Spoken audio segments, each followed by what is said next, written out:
নমস্কার বন্ধুরা, আমি পম্পা। আপনারা দেখছেন পম্পার রান্না।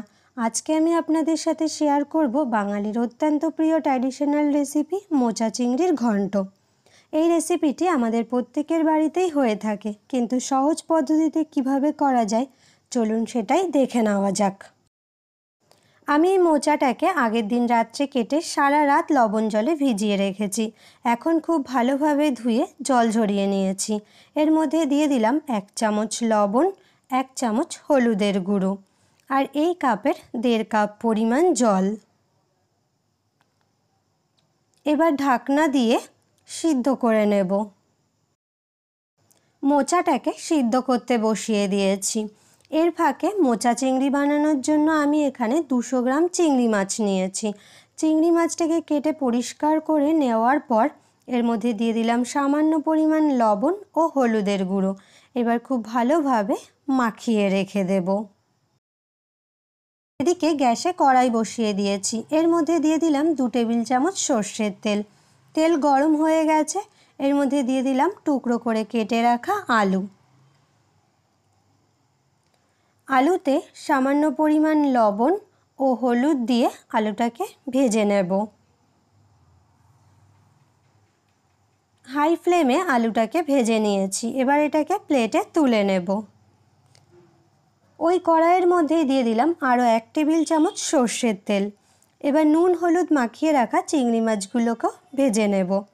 গ্যাসের ফ্লেমটাকে মিডিয়ামে করে দিয়ে চিংড়ি মাছগুলোকে ভেজে নেব। হাই ফ্লেমে ভাজলে মাছগুলো শক্ত হয়ে যেতে পারে। মাছগুলো ভাজা হয়ে গেছে, প্লেটে তুলে রেখে দেব। মাছ ভাজার ওই কড়াইয়ের মধ্যেই দিয়ে দিলাম আরও 2 টেবিল চামচ সর্ষের তেল। এবার ফোড়নে দিয়ে দিচ্ছি 1টা তেজপাতা, 1/2 চামচ গোটা জিরে, 1টা শুকনো লঙ্কাকে ফাটিয়ে নিয়েছি। ফোড়নটাকে একটু নাড়াচাড়া করে দিয়ে দিলাম 1 চামচ আদা বাটা। আদাটাকে দিয়ে একটু ভেজে নেব। আদাটা ভাজা হয়ে আসলে দিয়ে দিলাম টুকরো করে কেটে রাখা টমেটো। গ্যাসের ফ্লেমটাকে হাইতে রেখে টমেটোগুলোকে একটু ভেজে নিয়েছি। এবার এর মধ্যে দিয়ে দিলাম 1/2 চামচ লবণ, 1/2 চামচ হলুদের গুঁড়ো, 1/2 চামচ জিরের গুঁড়ো, 1/2 চামচ লঙ্কা গুঁড়ো ও সামান্য পরিমাণ চিনি। এবার টমেটোর সাথে মশলাগুলোকে খুব ভালোভাবে কষিয়ে নেব। মশলা থেকে তেল ছাড়তে শুরু করেছে। এর পর্যায়ে এর মধ্যে দিয়ে দিলাম আগে থেকে সেদ্ধ করে জল ঝরিয়ে রাখা মোচা, ভেজে রাখা আলু।